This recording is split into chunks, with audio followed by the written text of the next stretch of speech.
Olá, sou o Dr. Márcio Bezerra, bem-vindo ao canal Saúde e Sono. Hoje nós iremos falar sobre o sono na melhor idade. Por que isso?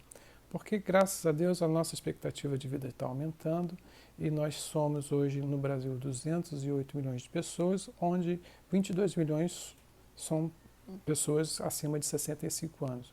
Por isso que nós precisamos ter políticas, entendimentos e compreensões endereçadas a essa população, ok? Por que a gente vai diminuindo, a gente vai dormindo mais cedo e vai acordando mais cedo? Por que essa mudança de padrão? Por que acontece isso? Né? Eu tenho um problema, isso é considerado insônia. O que é um sono normal no idoso? A distribuição do sono é diferente nas faixas etárias. O indivíduo, quando muito criança, dorme muito, dorme 10, 12 horas. O indivíduo adulto dorme 8 horas, 9 horas. E o indivíduo acima de 65 anos tem um período de 6 a 7 horas, é um período recomendável. Então, entendendo disso, você está vendo do ponto de vista macroscópico. Quando nós vamos dissecar, olhar melhor essa qualidade do sono do idoso, aí nós verificamos algumas diferenças. Algumas diferenças, quais são elas? O indivíduo dorme antes, que nós falamos anteriormente, que nós chamamos, ele avança a fase, ele dorme um pouquinho anteriormente do horário habitual. Isso tem um motivo, isso está relacionado à temperatura corporal, que nós iremos explicar um pouquinho mais à frente, e a gente começa a ter um sono muito leve, um sono muito fragmentado. Isso tem um motivo também. O porquê que a gente acorda tanto, por que nós somos mais sensíveis, por que ficamos mais sensíveis. Isso é uma curva natural, e entendendo a natureza dessa fisiologia, você não vai se estranhar e vai verificar quando você tem um problema e quando isso é apenas uma curva de normalidade. Então, começando a dar alguns dados mais simples, após 50 anos, a cada década a gente diminui 27 minutos o sono.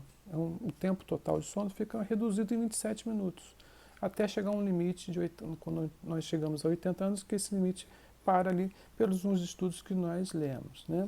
Então, existe essa mudança de padrão. Mas eu queria lembrar a vocês que nós somos regidos, eu falei isso lá no primeiro vídeo, né, que nós temos uns fatores que nos fazem dormir, fatores naturais. Nós temos os fatores ditos homeostáticos, que são as pressões internas, são os fatores que nós produzimos ao longo do dia, que nos produzem o sono, como aquele que eu falei lá no primeiro vídeo, a adenosina, que nós ficamos produzindo, e ela é um dos fatores que nos fazem dormir, tanto que o nosso cafezinho inibe essa adenosina, fazendo com que nós despertemos, né? E os fatores ditos circadianos, né? Que são aqueles ciclos em torno de 24 horas, que é o ciclo sono-vigília. Nós temos ciclos mais rápidos e os ciclos mais longos, né? Estão os ciclos ultradianos, que são além de um dia, e os menos de um dia, que são infradianos. Mas nós iremos até o ciclo sono-vigília, que é um ciclo de 24 horas, que são ditos circadianos. Então, o que acontece? Esses ciclos, eles ficam, depois da senescência, eles ficam com amplitude menor. Você fica com sono mais fragmentado. A nossa melatonina, que é um dos hormônios que nós somos produzidos durante o escuro, somos liberados durante o escuro, são produzidos durante quando está claro, mas durante o escuro são liberados. Ela reduz na senescência. Ou seja, são alguns fatores que vão fazendo com que você demore mais a iniciar o sono, que você durma um pouco mais cedo por causa da temperatura e aumento da incidência de sono mais fragmentado. Você tem uma quantidade de sono superficial aumentada em relação ao sono profundo, que nós chamamos sono de ondas lentas, que é o sono reparador, restaurador. Com isso, nós deixamos de ser muito monofásicos, dormir bem durante a noite, para termos o sono menos efetivo durante a noite, vamos dizer assim, e ter mais polifásico, ter alguns sonos durante o dia para tentar compensar. Isso é uma coisa que é esperado, mas não é tão desejável assim.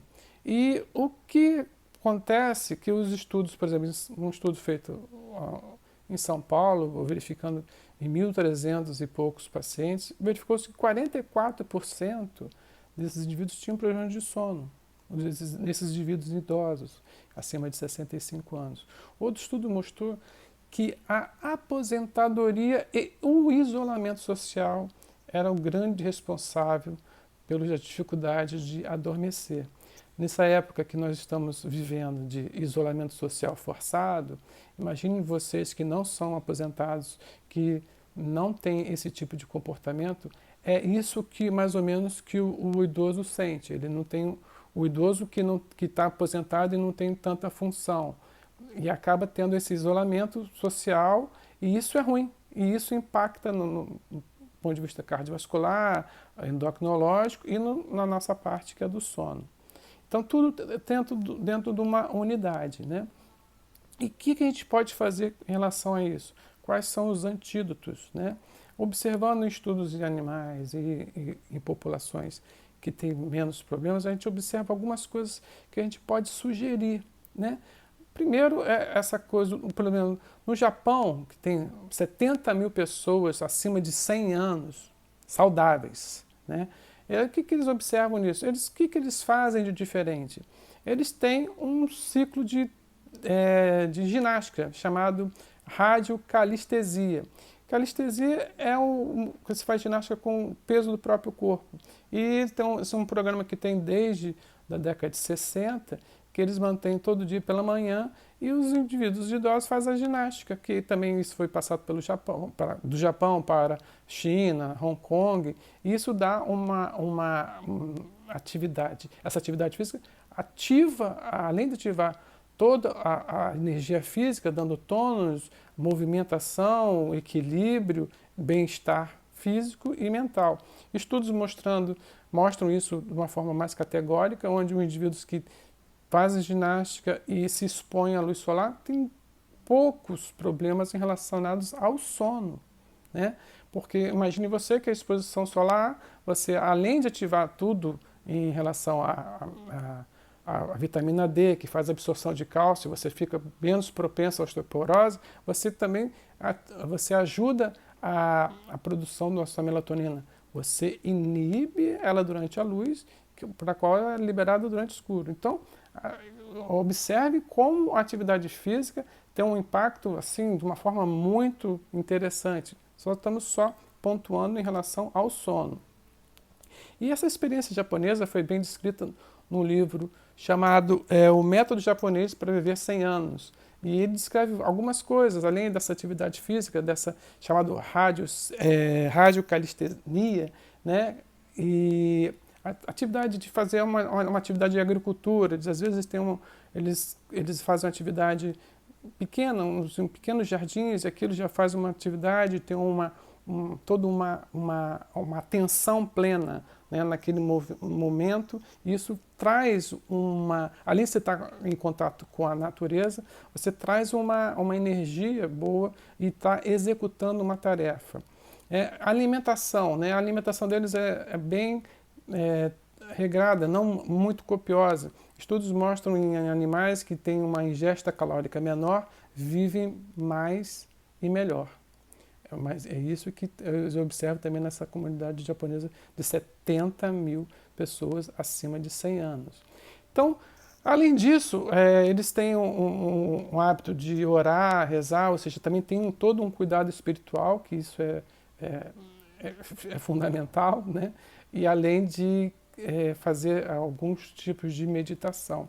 Então, vocês observem que isso está de acordo com uma filosofia milenar da lei dos 3 oitos, né? 8 horas de lazer, 8 horas de trabalho e 8 horas de descanso, que é o sono. Então, acho que respeitando isso, nós, né, iremos incorporando esse tipo de filosofia, nós iremos ter uma vida melhor, longeva e saudável. E eu gostaria, antes de terminar esse vídeo, dar uma informação legal que tem nesse momento que nós estamos passando, que Existe um grupo que eu conheço, né, da doutora Tatiana Sharpnel, que ela está oferecendo, ela e a doutora Nicole Manzoni, terapias psicológicas para quem está com sofrimento. Então, só você entrar no Instagram da doutora Tatiane Sharpnel e aí vocês vão ter essas informações, ok? Vamos vencer isso, ok? Um abraço, se você gostou, dá o seu dedinho positivo e fique com Deus. Nós iremos passar por essa tranquilo. Amém.